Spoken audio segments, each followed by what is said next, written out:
Force and signification. It might be that we are all tattooed savages since Sophocles. But there is more to AR than the straightness of lines and the perfection of surfaces. Plasticity of style is not as large as the entire idea. We have too many things and not enough forms. Flaubert, Preface à la vie d'Ecrefrain. If it recedes one day, leaving behind its works and signs on the shores of our civilization, the structuralist invasion might become a question for the historian of ideas, or perhaps even an object. But the historian would be deceived if he came to this pass. By the very act of considering the structuralist invasion as an object, he would forget its meaning and would forget that what is at stake, first of all, is an adventure of vision, a conversion of the way of putting questions to any object posed before us, to historical objects, his own in particular. And, unexpectedly among these, the literary object. By way of analogy, the fact that universal thought, in all its domains, by all its pathways and despite all differences, should be receiving a formidable impulse from an anxiety about language which can only be an anxiety of language, within language itself is a strangely concerted development, and it is the nature of this development not to be able to display itself in its entirety as a spectacle for the historian, if, by chance, he were to attempt to recognize in it the sign of an epoch, the fashion of a season, or the symptom of a crisis. Whatever the povert, the dot of our knowledge in this respect, it is certain that cation of the sig itself more or less, or in any event be something other, than a sign of the times. To dream of reducing it to a sign of the times is to dream of violence. Especially when this question, an unexpectedly historical one, approaches the point at which the simple significative nature of language appears rather uncertain, partial, or inessential. It will be granted readily that the analogy between the structuralist obsession and the anxiety of language is not a chance one. Therefore, it will never be possible, through some second or third-hand reflection, to make the structuralism of the 20th century, and particularly the structuralism of literary criticism, which has eagerly joined the trend, undertake the mission that a structuralist critic has assigned to himself for the 19th century, to contribute to a future history of imagination and affectivity. One, nor will it be possible to reduce the fascination inherent in the notion of structure to a phenomenon of fashion, to except by reconsidering and taking seriously the meanings of imagination, affectivity, and fashion, doubtless the more urgent task. In any event, if some aspect of structuralism belongs to the domains of imagination, affectivity, or fashion, in the popular sense of these words, this aspect will never be the essential one. The structuralist stance, as well as our own attitudes assumed before or within language, are not only moments of history. They are an astonishment rather, by language as the origin of history. By historicity itself. And also, when confronted by the possibility of speech and always already within it, the finally acknowledged repetition of a surprise finally extended to the dimensions of world culture, a surprise incomparable to any other, a surprise responsible for the activation of what is called Western thought, the thought whose destiny is to extend its domains while the boundaries of the West are drawn back. By virtue of its innermost intention, and like all questions about language, structuralism escapes the classical history of ideas which already supposes structuralism's possibility, for the latter naively belongs to the province of language and propounds itself within it. Nevertheless, by virtue of an irreducible region of irreflection and spontaneity within it, by virtue of the essential shadow of the undeclared, the structuralist phenomenon will deserve examination by the historian of ideas. For better or for worse. Everything within this phenomenon that does not in itself transparently belong to the question of the sign will merit this scrutiny, as will everything within it that is methodologically effective, thereby possessing the kind of infallibility now ascribed to sleepwalkers and formerly attributed to instinct, which was said to be as certain as it was blind. It is not a lesser province of the social science called history to have a privileged concern, in the acts and institutions of man, with the immense region of somnambulism, the almost everything which is not the pure waking state, the sterile and silent acidity of the question itself, the almost nothing. 3. Since we take nourishment from the fecundity of structuralism, it is too soon to dispel our dream. We must muse upon what it might signify from within it. In the future it will be interpreted, perhaps, as a relaxation, if not a lapse, of the attention given to force, which is the tension of force itself. Form fascinates when one no longer has the force to understand force from within itself. That is, to see rete/vice is why literary criticism is structuralist in every age, in its essence and destiny. Criticism has not always known this, but understands it now, and thus is in the process of thinking itself in its own concept, system, and method. Criticism henceforth knows itself separated from force, occasionally avenging itself on force by gravely and profoundly proving that separation is the condition of the work, and not only of the discourse on the work. For thus is explained the low note, the melancholy pathos that can be perceived behind the triumphant cries of technical ingenuity or mathematical subtlety that sometimes accompany certain so-called structural analyses. Like melancholy for Gide, these analyses are possible only after a certain defeat of force and within the movement of diminished ardor. Which makes the structural consciousness in general, as a conceptualization of the past, I mean of facts in general. A reflection of the accomplished, the constituted, the constructed. Historical, eschatological, and crepuscular by its very situation. But within structure there is not only form, relation, and configuration. There is also interdependency and a totality which is always concrete. In literary criticism, the structural perspective is, according to Jean-Pierre Richard's express Zion, interrogative and totalitarian. 5. The force of our weakness is that impotence separates, disengages, and emancipates. Henceforth, the totality is more clearly perceived, the panorama and the panoramagram are possible. The panoramagram, the very image of the structuralist instrument, was invented in 1824, as Littre states, in order to obtain immediately, on a flat surface, the development of depth vision of objects on the horizon thanks to a more or less openly acknowledged schematization and spatialization, one can glance over the field divested of its forces more freely or diagrammatically. Or one can glance over the totality divested of its forces, even if it is the totality of form and meaning, for what is in question, in this case, is meaning rethought as form, and structure is the formal unity of form and meaning. It will be said that this neutralization of meaning by form is the author's responsibility before being the critic's, and to a certain extent, but it is just this extent which is in question / this is correct. In any event, the project of a conceptualization of totality is more easily stated today, and such a project in and of itself escapes the determined totalities of classical history. For it is the project of exceeding them, thus, the relief and design of structures appears more clearly when content, which is the living energy of meaning, is neutralized. Some would like the architecture of an uninhabited or deserted city, reduced to its skeleton by some catastrophe of nature or art. A city no longer inhabited, not simply left behind, but haunted by _1_______ing and cult to _rethes. State of being haunted, which keeps the city from returning to nature, is perhaps the general mode of the presence or absence of the thing itself in pure language. The pure language that would be housed in pure literature, the object of pure literary criticism. Thus it is in no way paradoxical, that the structuralist consciousness is a catastrophic consciousness, simultaneously destroyed and destructive, destructuring, as is all consciousness, or at least the moment of decadence, which is the period proper to all movement of consciousness. Structure is perceived through the incidence of menace, at the moment when imminent danger concentrates our vision on the keystone of an institution, the stone which encapsulates both the possibility and the fragility of its existence. Structure then can be methodically threatened in order to be comprehended more clearly and to reveal not only its supports but also that secret place in which it is neither construction nor ruin but lability. This operation is called, from the Latin, soliciting. In other words, shaking in a way related to the whole, from solus, in archaic Latin the whole, and from citar, to put in motion. The structuralist solicitude and solicitation give themselves only the illusion of technical liberty when they become methodical. In truth, they reproduce, in the register of method, a solicitude and solicitation of being, a historico-metaphysical threatening of foundations. It is during the epochs of historical dislocation, when we are expelled from the site, that this structuralist passion, which is simultaneously a frenzy of experimentation and a proliferation of schematizations, develops for itself. The Baroque would only be one example of it. Has not a structural poetics founded on a rhetoric 6 be mentioned in relation to the Baroque? But has not a burst structure also been spoken of, a rent poem whose structure appears as it bursts apart? 7 The liberty that this critical, in all the senses of this word, 8 disengagement assures us of, therefore, is a solicitude for and an opening into totality. But what does this opening hide? And hide, not by virtue of what it leaves aside and out of sight, but by virtue of its very power to illuminate. One continually asks oneself this question in reading Jean Rousset's fine book, For me et Signification, Essays sur les structures littéraires de Corneille Claudel. 9 Our question is not a reaction against what others have called ingenuity and what seems to us, except in a few instances, to be something more and something better. Confronted by the series of brilliant and penetrating exercises intended to illustrate a method, it is rather a question of unburdening ourselves of a mute anxiety, and of doing so at the point at which this anxiety is not only ours, the reader's, but also seems to conform, beneath the language, operations, and greatest achievements of this book, to the anxiety of the author himself. Rousset certainly acknowledges kinships and affiliations, Bachelard, Poulet, Raymond, Picken, Stravinsky, Richard, etc. However, despite the familial air, the many borrowings and numerous respectful acknowledgments, For me et Signification seems to us, in many respects, a solitary attempt. In the first place, this is due to a deliberate difference. Rousset does not isolate himself within this difference, keeping his distance, rather, he scrupulously examines a community of intentions by bringing to the surface enigmas hidden beneath values that are today accepted and respected modern values they may be, but values already traditional enough to have become the commonplaces of criticism, making them, therefore, open to reflection and suspension 1c1 on. Rousset presents his theses in a remarkable methodological introduction that, along with the introduction to L'Univers imaginaire de Mallarmé, should become an important part of the discourse on method in literary criticism. In multiplying his introductory references, Rousset does not muddle his discourse but, on the contrary, weaves a net that tightens its originality.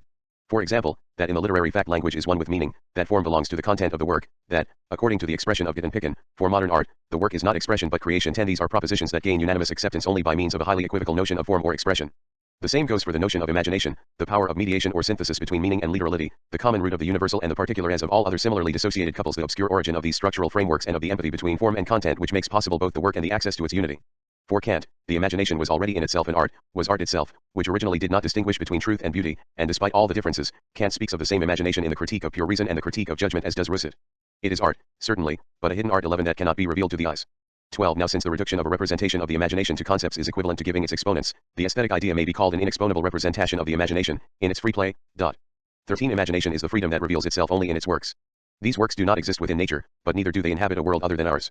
The imagination, as a productive faculty of cognition, is a powerful agent for creating, as it were, a second nature out of the material supplied to it by actual nature. 1 For this is why intelligence is not necessarily the essential faculty of the critic when he sets out to encounter imagination and beauty. In what we call beautiful, intelligence is at the service of the imagination, and the latter is not at the service of intelligence. 15 For the freedom of the imagination consists precisely in the fact that it schematizes without a concept. 16 This enigmatic origin of the work as a structure and indissociable unity and as an object for structuralist criticism is, according to Kant, the first thing to which we must pay attention. 17 According to Rousset also. From his first page on, he links the nature of the literary fact, always insufficiently examined, to the role in art of imagination, that fundamental activity about which uncertainties and oppositions abound. This notion of an imagination that produces metaphor, or that is, everything in language except the verb to be, remains for critics what certain philosophers today call a naively utilized operative concept. To surmount this technical ingenuousness is to reflect the operative concept as a thematic concept. This seems to be one of Rousset's projects. To grasp the operation of creative imagination at the greatest possible proximity to it, one must tum oneself toward the invisible interior of poetic freedom. One must be separated from oneself in order to be reunited with the blind origin of the work in its darkness. This experience of conversion, which founds the literary act, writing or reading, is such that the very words separation and exile, which always designate the interiority of a breaking off with the world and a making of one's way within it, cannot directly manifest the experience, they can only indicate it through a metaphor whose genealogy itself would deserve all of our efforts. 18 For in question here is a departure from the world toward a place which is neither a non-place nor an other world, neither a utopia nor an alibi, the creation of a universe to be added to the universe, according to an expression of Fauquelin cited by Rousset, For me et Signification, p. 11. This universe articulates only that which is in excess of everything, the essential nothing on whose basis everything can appear and be produced within language, and the voice of Maurice Blanquat reminds us, with the insistence of profundity, that this excess is the very possibility of writing and of literary inspiration in general. Only pure absence, not the absence of this or that, but the absence of everything in which all presence is announced, can inspire, in other words, can work, and then make one work.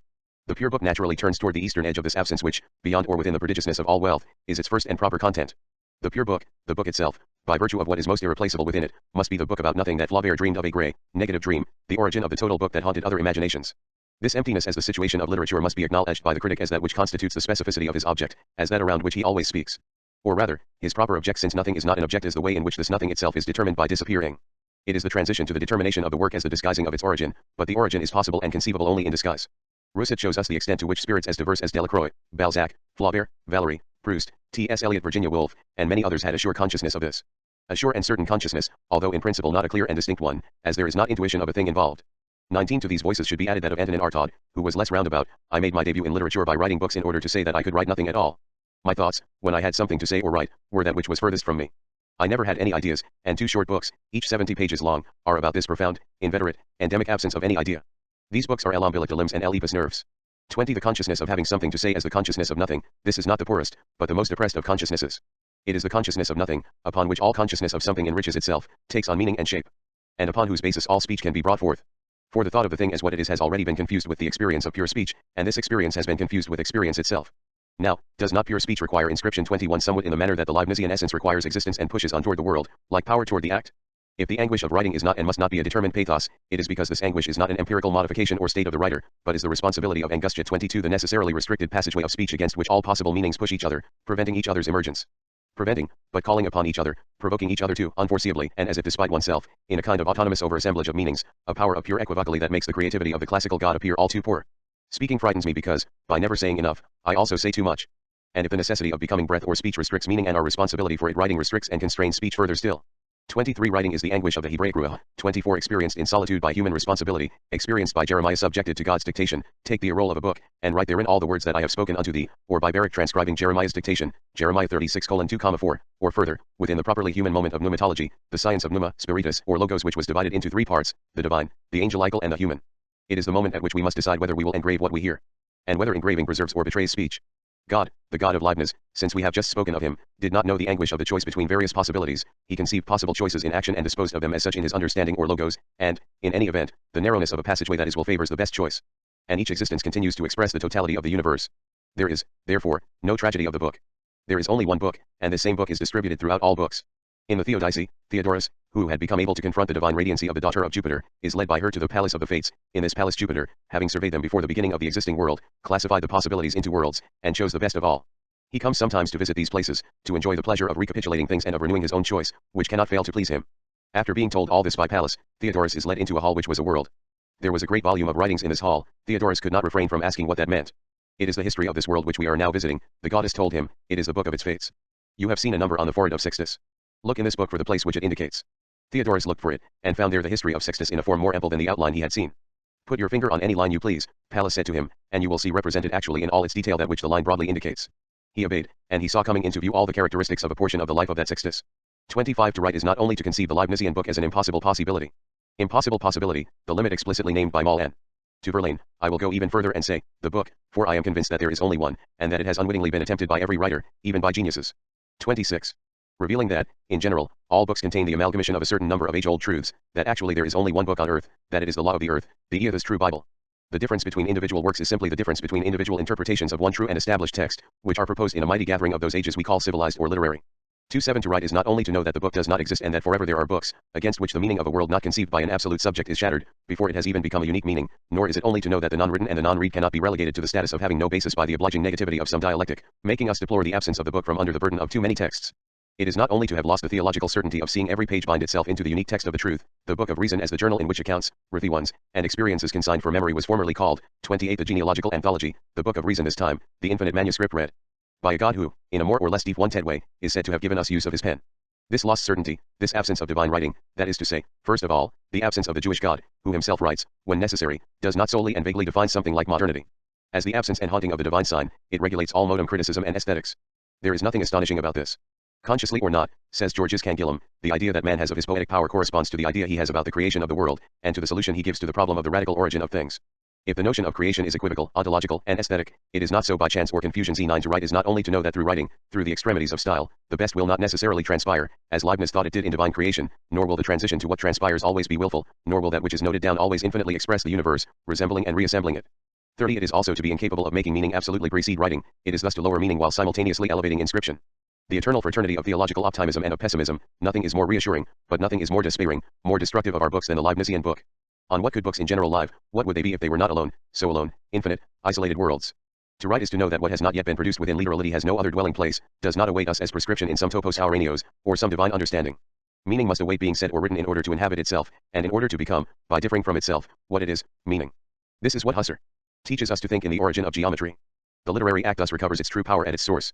In a fragment of a book he intended to devote to the origin of truth, Merleau-Ponty wrote, "Communication in literature is not the simple appeal on the part of the writer to meanings which would be part of an a priori of the mind, rather, communication arouses these meanings in the mind through enticement and a kind of oblique action. The writer's thought does not control his language from without, the writer is himself a kind of new idiom, constructing itself." 31. My own words take me by surprise and teach me what I think. 32. He said elsewhere, "It is because writing is inaugural, in the fresh sense of the word, that it is dangerous and anguishing. It does not know where it is going, no knowledge can keep it from the essential precipitation toward the meaning that it constitutes and that is, primarily, its future. However, it is capricious only through cowardice. There is thus no insurance against the risk of writing. Writing is an initial and graceless recourse for the writer, even if he is not an atheist but, rather, a writer. Did St. John Chrysostom speak of the writer? It were indeed meet for us not at all to require the aid of the written word, but to exhibit a life so pure, that the grace of the Spirit should be instead of books to our souls, and that as these are inscribed with ink, even so should our hearts be with the Spirit. But, since we have utterly put away from us this grace, come let us at any rate embrace the second best course. 33. But, all faith or theological assurance aside, is not the experience of secondariety tied to the strange redoubling by means of which constituted written meaning presents itself as prerequisitely and simultaneously read, and does not meaning present itself as such at the point at which the other is found, the other who maintains both the vigil and the back and forth motion, the work, that comes between writing and reading, making this work irreducible? Meaning is neither before nor after the act. Is not that which is called God, that which imprints every human course and recourse with its secondariety, the passageway of deferred reciprocity between reading and writing? Or the absolute witness to the dialogue in which what one sets out to write has already been read, and what one sets out to say is already a response, the third party as the transparency of meaning? Simultaneously part of creation and the father of logos. The circularity and traditionality of logos. The strange labor of conversion and adventure in which grace can only be that which is missing. Thus, the notion of an idea or interior design as simply anterior to a work which would supposedly be the expression of it, is a prejudice of the traditional criticism called idealist. It is not by chance that this theory or, one could now say, this theology flowered during the Renaissance. Rousseau, like so many others past or present, certainly speaks out against this Platonism or Neoplatonism. But he does not forget that if creation by means of the form rich in ideas, veil, is not the purely transparent expression of this form, it is nevertheless, simultaneously, revelation. If creation were not revelation, what would happen to the finitude of the writer and to the solitude of his hand abandoned by God?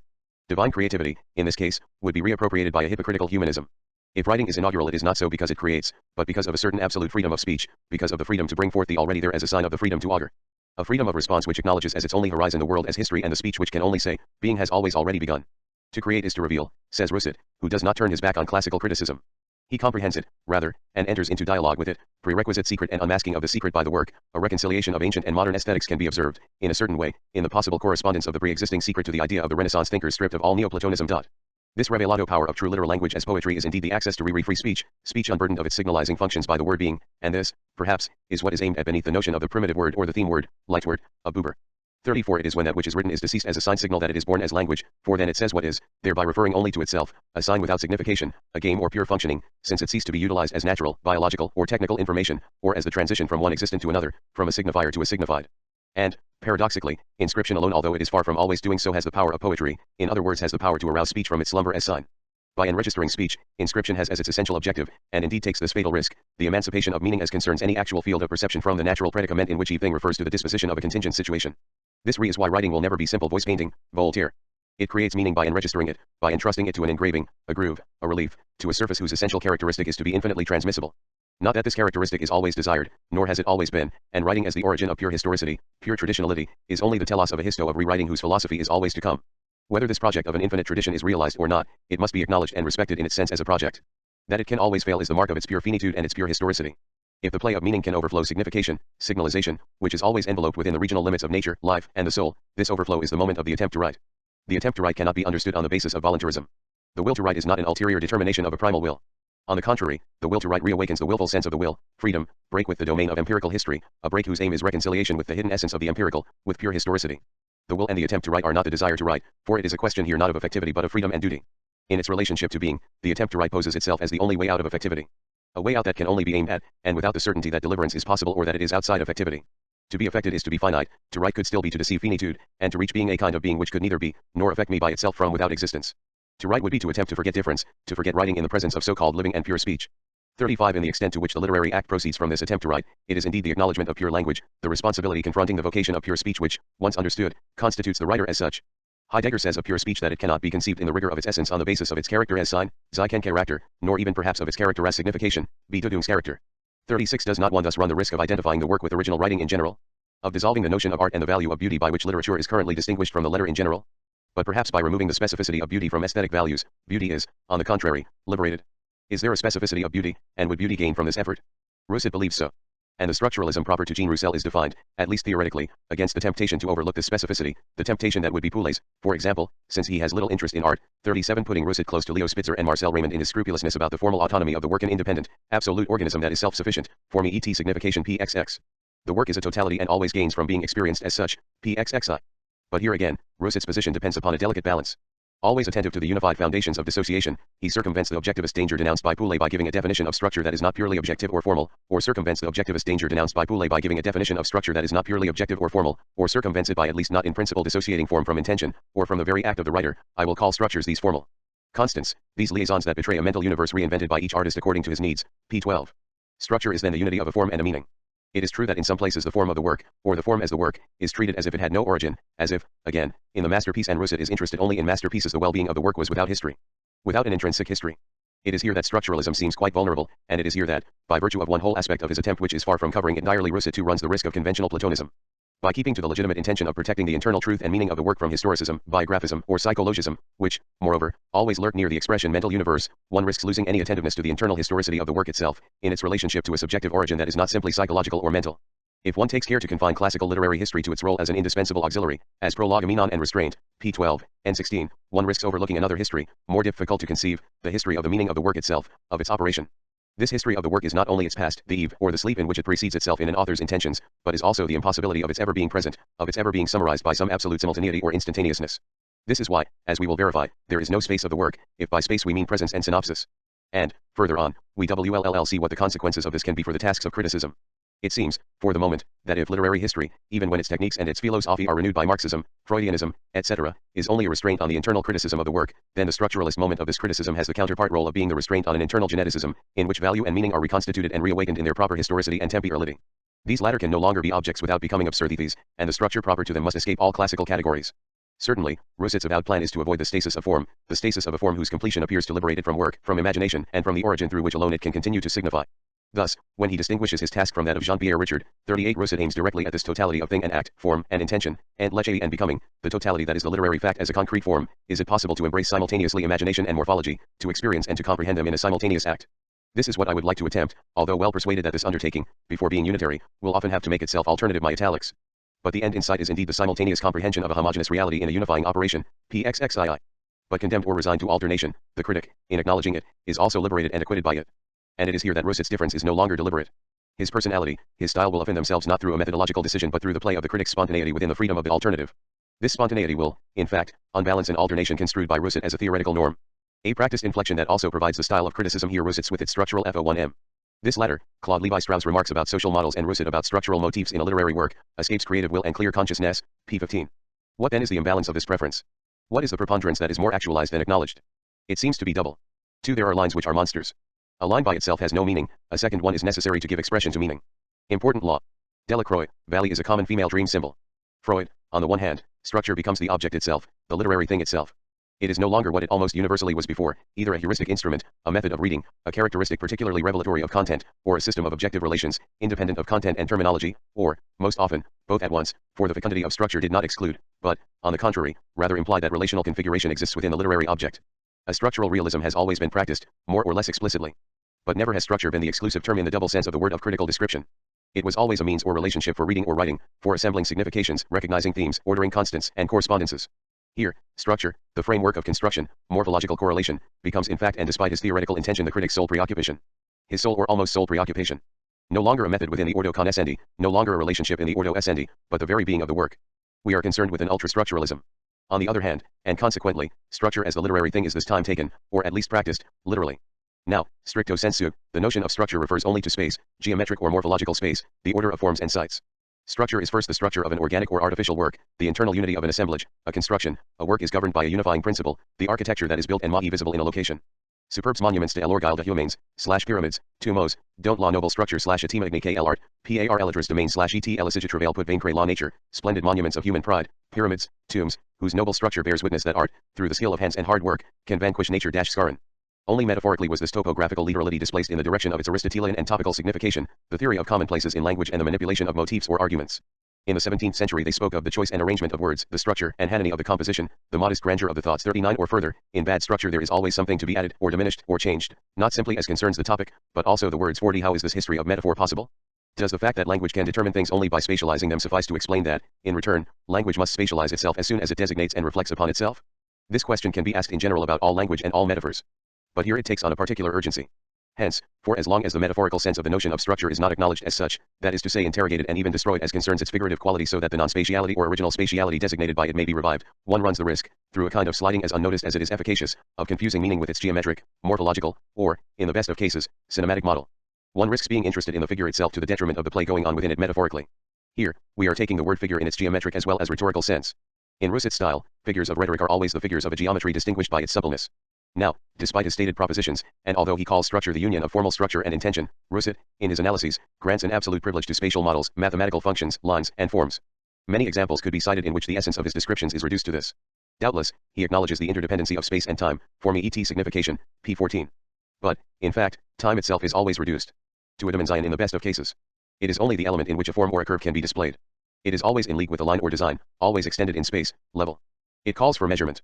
Now, even if one does not follow Claude Lévi-Strauss when he asserts that there is no necessary connection between measure and structure, 41 one must acknowledge that for certain kinds of structures, those of literary ideality in particular, this connection is excluded in principle. The geometric or morphological elements of for me et signification are rect only by a kind of mechanism, never by energetics.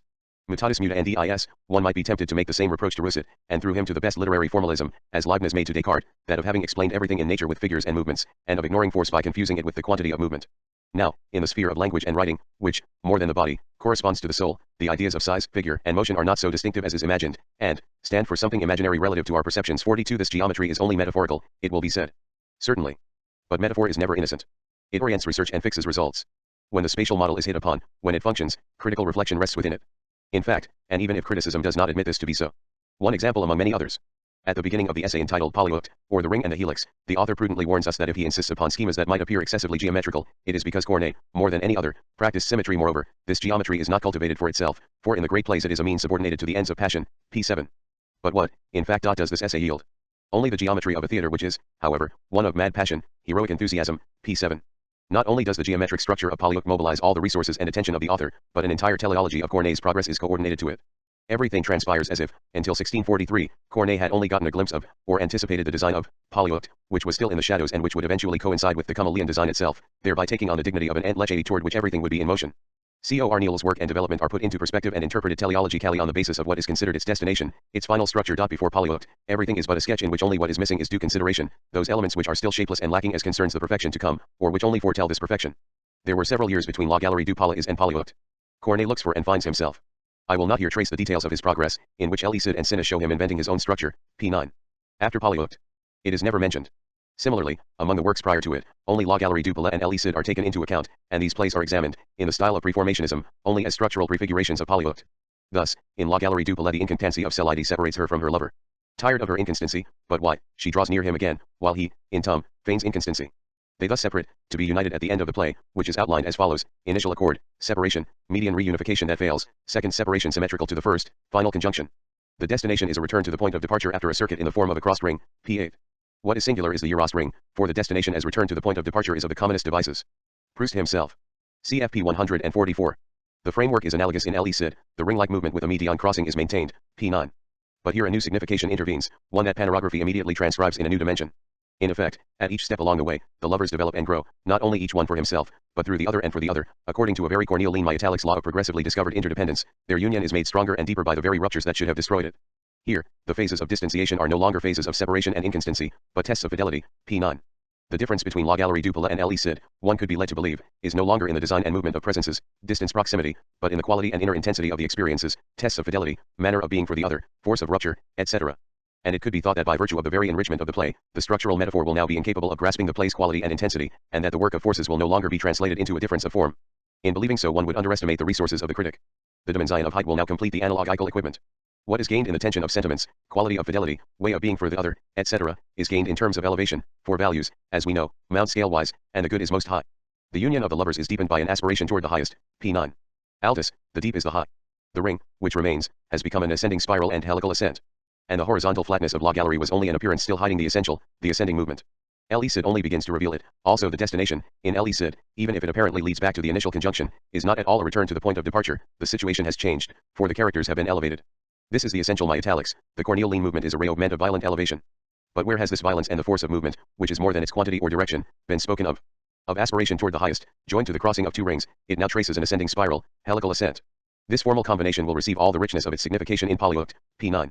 The structure thus was a receptive one, waiting, like a girl in love, ready for its future meaning to marry and fecundate it. We would be convinced if beauty, which is value and force, were subject to regulation and schematization. Must it be shown once more that this is without sense? Thus, if Le Cid is beautiful, it is so by virtue of that within it which surpasses schemes and understanding. Thus, one does not speak of Le Cid itself, if it is beautiful, in terms of rings, spirals, and helices. If the movement of these lines is not Le Cid, neither will it become polyoct as it perfects itself still further. It is not the truth of Le Cid or a polyoct. Nor is it the psychological truth of passion, faith, duty, etc., but, it will be said, it is this truth according to Corneille, not according to Pierre Corneille, whose biography and psychology do not interest us here. The movement toward the highest, the greatest specificity of the schema, is none other than the Corneille movement, p1. The progress indicated by Le Cid, which also aspires to the heights of polyoct, is a progress in the Corneille meaning, ibid.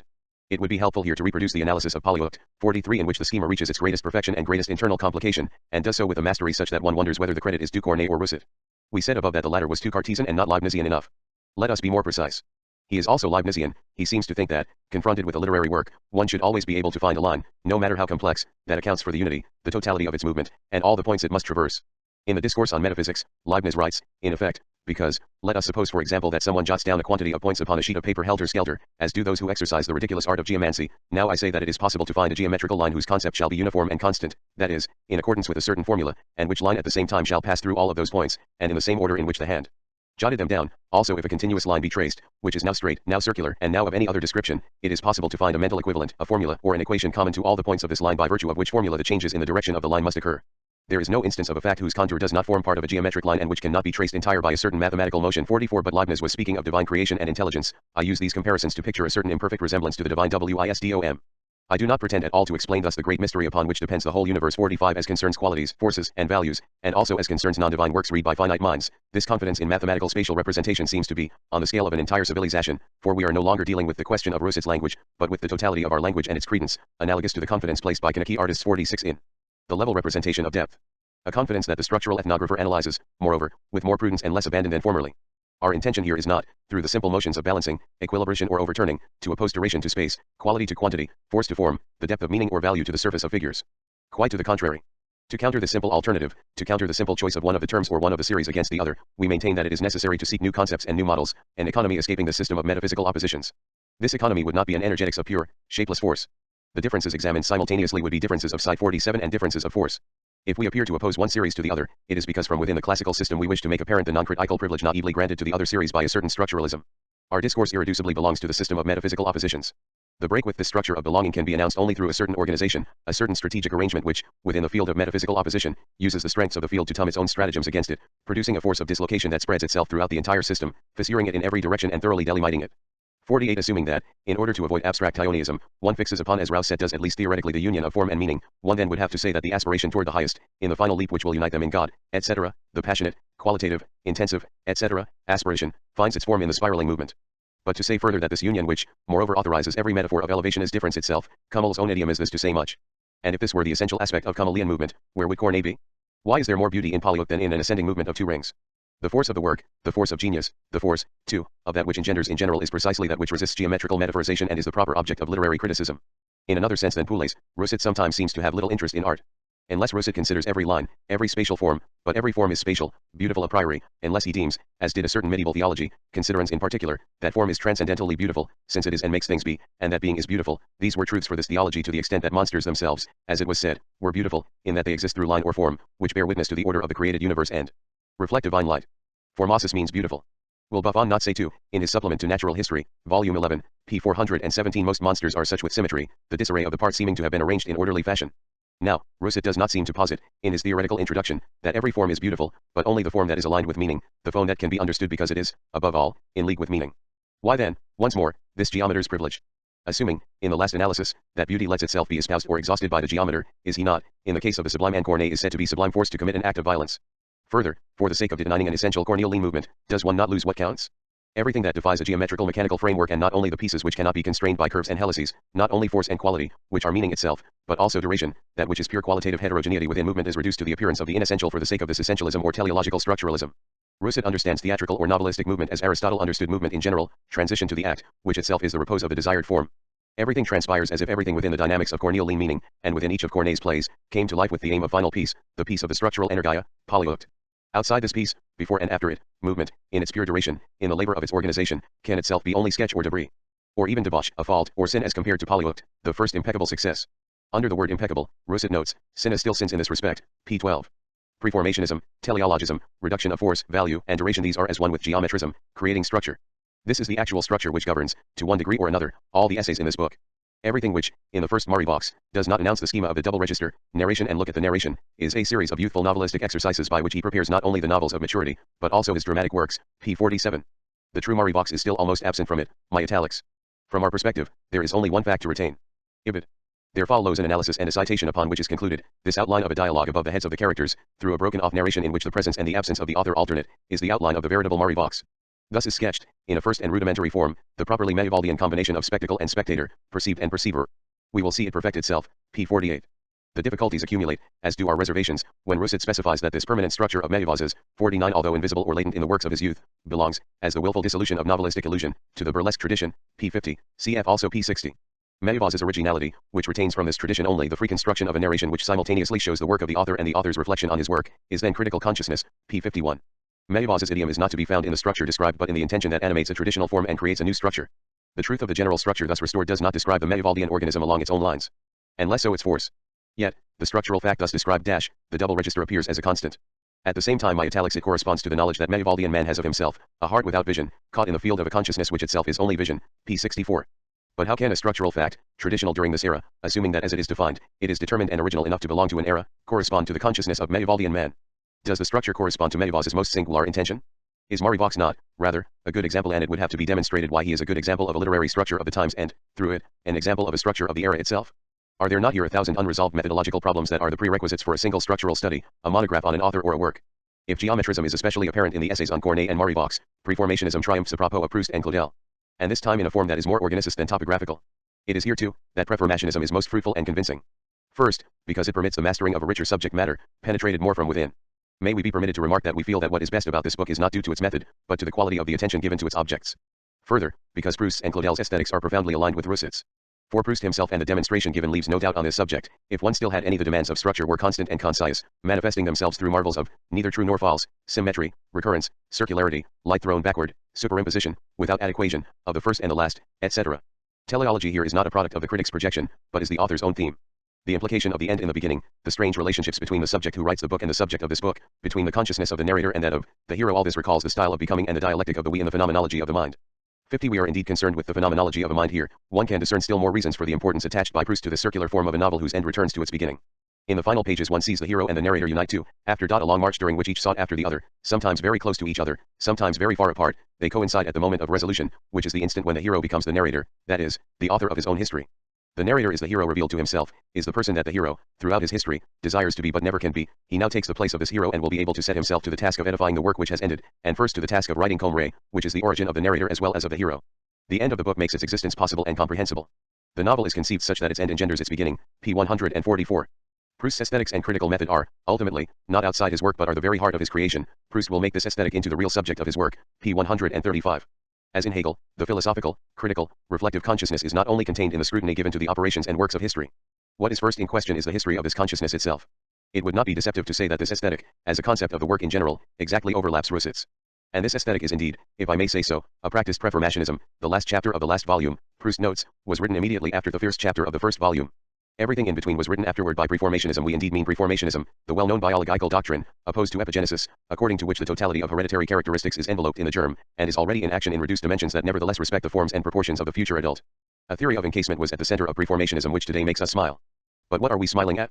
At the adult in miniature, doubtless, but also at the attributing of something more than finality to natural life, providence in action, and art conscious of its works. But when one is concerned with an art that does not imitate nature, when the artist is a man, and when it is consciousness that engenders, preformationism no longer makes us smile. Logos spermaticos is in its proper element, is no longer an export, for it is an anthropomorphic concept. For example, after having brought to light the necessity of repetition in Proustian composition, Rousset writes, whatever one thinks of the device which introduces un amour de soi, it is quickly forgotten, so tight and organic is the liaison that connects the part to the whole. Once one has finished reading the recherche, one perceives that the episode is not at all isolable. Without it, the ensemble would be unintelligible. Un amour de soi is a novel within a novel, a painting within a painting. It brings to mind, not the stories within stories that so many 17th or 18th century novelists encase in their narratives, but rather the inner stories that can be read the Vie de Marianne in Balzac or Gide. At one of the entryways to his novel, Proust places a small convex mirror which reflects the novel in abbreviated form, p. 146. The metaphor and operation of encasement impose themselves, even if they are finally replaced by a finer, more adequate image which, at bottom, signifies the same relationship of implication. A reflecting and representative kind of implication, this time. It is for these same reasons that Rousset's aesthetic is aligned with Claudel's. Moreover, Proust's aesthetic is defined at the beginning of the essay on Claude. And the affinities are evident, above and beyond all the differences. These affinities are assembled in the theme of structural monotony, and thinking once more about the monotony of Vinteuil's works, I explained to Albertine that great writers have created only a single work. Or rather have refracted the same beauty that they bring to the world through diverse elements, p. 171. Claude, Le Soleil de Satin is tête d or in another form. It summarizes both tête d or and partage de midi. It is even the conclusion of partage de midi. A poet does hardly anything but develop a pre-established plan, p. 172. This aesthetic which neutralizes duration and force as the difference between the acorn and the oak, is not autonomously Proust's or Claudel's. It translates a metaphysics. Proust also calls time in its pure state the atemporal or the eternal. The truth of time is not temporal. Analogously only, time as irreversible succession, is, according to Claudel, only the phenomenon, the epidermis, the surface image of the essential truth of the universe as it is conceived and created by God. This truth is absolute simultaneity. Like God, Claudel, the creator and composer, has a taste for things that exist together, art poétique. 51. This metaphysical intention, in the last resort, validates, through a series of mediations, the entire essay on Proust and all the analyses devoted to the fundamental scene of Claudel's theatre, p. 183, the pure state of the Claudelian structure, p. 177, found in Partage de Midi, and to the totality of this theatre in which, as Claude himself says, time is manipulated like an accordion, for our pleasure such that hours last and days are passed over, p. 181.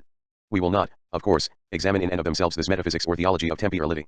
That the aesthetics they govern can be legitimately and fruitfully applied to the reading of Proust or Claude is evident, for these are their aesthetics, daughter or mother, of their metaphysics.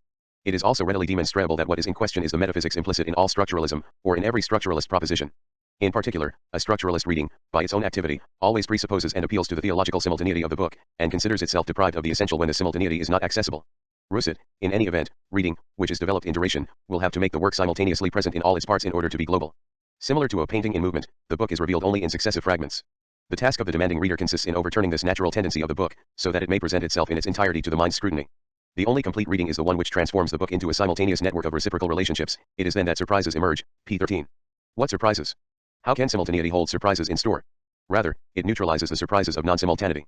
Surprises emerge from the dialogue between the simultaneous and the non-simultaneous, which suffices to say that structural simultaneity itself serves to reassure. Jean-Pierre Richard, the difficulty of every structural account resides in that it must describe sequentially, successively, that which in fact exists all at once, simultaneously. Univers imaginaire de Mallarmé, p. 28. Thus, Rousset invokes the difficulty of gaining access to the simultaneity which is truth within reading, and Richard the difficulty of accounting for it within writing. In both cases, simultaneity is the myth of a total reading or description, promoted to the status of a regulatory ideal. The search for the simultaneous explains the capacity to be fascinated by the spatial image. Is space not the order of coexistences, Leibniz? But by saying simultaneity instead of space, one attempts to concentrate time instead of forgetting it. Duration thus takes on the illusory form of a homogeneous milieu, and the union between these two terms, space and duration, is simultaneity, which could be defined as the intersection of time with space. 52. In this demand for the flat and the horizontal, what is intolerable for structuralism is indeed the richness implied by the volume, every element of signification that cannot be spread out into the simultaneity of a form.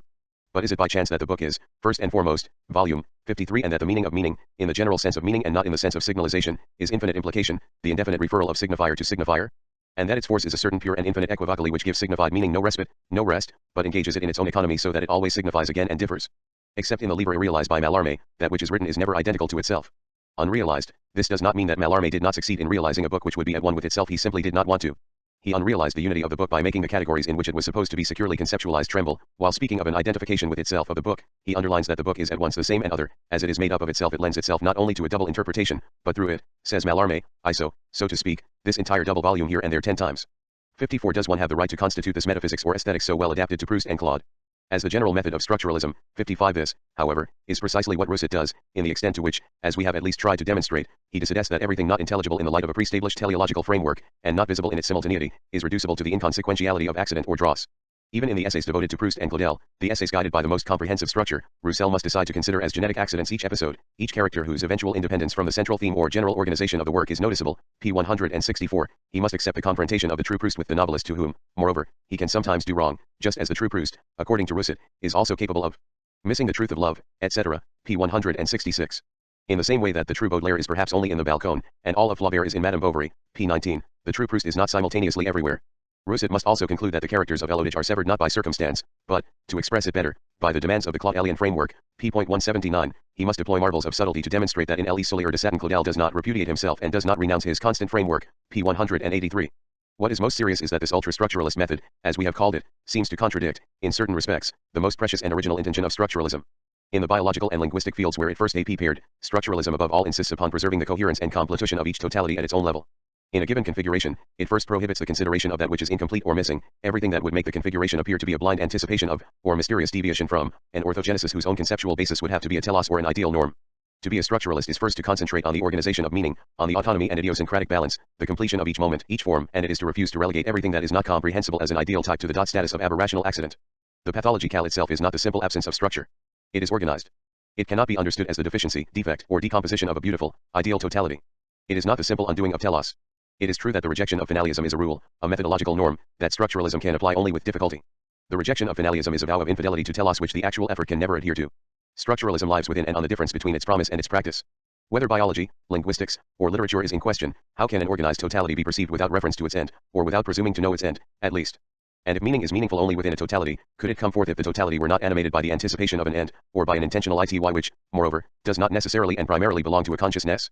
If there are structures, they are possible only on the basis of the fundamental structure which permits totality to open and overflow itself such that it takes on meaning by anticipating a telos which here must be understood in its most indeterminate form. This opening is certainly that which liberates time and genesis, even coincides with them, but it is also that which risks enclosing progression toward the future becoming by giving it form. That which risks stifling force under form. It may be acknowledged, then, that in the rereading to which we are invited by Rousseau, light is menaced from within by that which also metaphysically menaces every structuralism, the possibility of concealing meaning through the very act of uncovering it.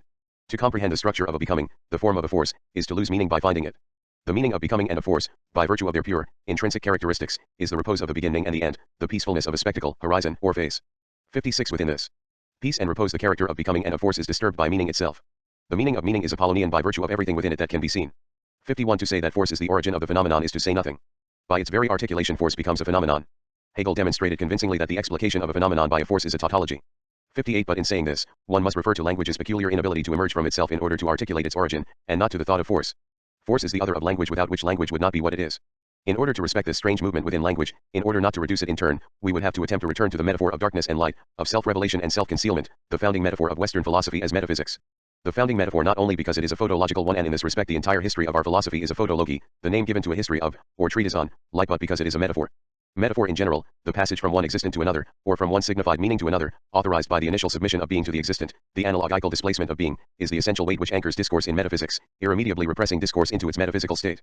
59 This is a fate which it would be foolish to term a regrettable and provisional accident of history, a slip, a mistake of thought occurring within history, in historia. In historium, it is the fall of thought into philosophy which gets history underway. Which suffices to say that the metaphor of the fall deserves its quotation marks. In this heliocentric metaphysics, force, ceding its place to eidos, i.e., the form which is visible for the metaphorical eye, has already been separated from itself in acoustics. 60 How can force or weakness be understood in terms of light and dark? That modern structuralism has grown and developed within a more or less direct and avowed dependence upon phenomenology suffices to make it a tributary of the most purely traditional stream of Western philosophy, which, above and beyond its anti-Platonism, leads Husserl back to Plato. Now, one would seek in vain a concept in phenomenology which would permit the conceptualization of intensity or force. The conceptualization not only of direction but of power, not only the in but the tension of intentionality. All value is first constituted by a/theoretical subject. Nothing is gained or lost except in terms of clarity and non-clarity, obviousness, presence or absence for a consciousness, coming to awareness or loss of consciousness. Diaphanousness is the supreme value, as is univocity. Hence the difficulties in thinking the genesis and pure temporality of the transcendental ego, of accounting or the successful or unsuccessful incarnation of telos, and the mysterious failures called crises. And when, in certain places, Husserl ceases to consider the phenomena of crisis and the failure of telos as accidents of genesis, or as the inessential, unwesen, it is in order to demonstrate that forgetting is eidetically dictated, and is necessary, under the rubric of sedimentation, for the development of truth. For the revealing and illumination of truth. But why these forces and failures of consciousness? And why the force of weakness which dissimulates in the very act by which it reveals? If this dialectic of force and weakness is the finitude of thought itself in its relationship to being, it can only be articulated in the language of form, through images of shadow and light. For force is not darkness, and it is not hidden under a form for which it would serve as substance, matter, or crypt. Force cannot be conceived on the basis of an oppositional couple, that is, on the basis of the complicity between phenomenology and occultism. Nor can it be conceived, from within phenomenology, as the fact opposed to meaning. Emancipation from this lark age must be attempted. But not as an attempt at emancipation from it, for this is impossible unless we forget our history. Rather, as the dream of emancipation. Nor as emancipation from it, which would be meaningless and would deprive us of the light of meaning. Rather, as resistance to it, as far as is possible. In any event, we must not abandon ourselves to this language with the abandon which today characterizes the worst exhilaration of the most nuanced structural formalism. Criticism, if it is called upon to enter into explication and exchange with literary writing, someday will not have to wait for this resistance first to be organized into a philosophy which would govern some methodology of aesthetics whose principles criticism would receive. For philosophy, during its history, has been determined as the reflection of poetic inauguration. Conceived apart, it is the twilight of forces, that is, the sun-splashed morning in which images, forms, and phenomena speak. It is the morning of ideas and idols in which the relief of forces becomes repose, its depth flattened in the light as it stretches itself into horizontally. But the enterprise is hopeless if one muses on the fact that literary criticism has already been determined, knowingly or not, voluntarily or not, as the philosophy of literature.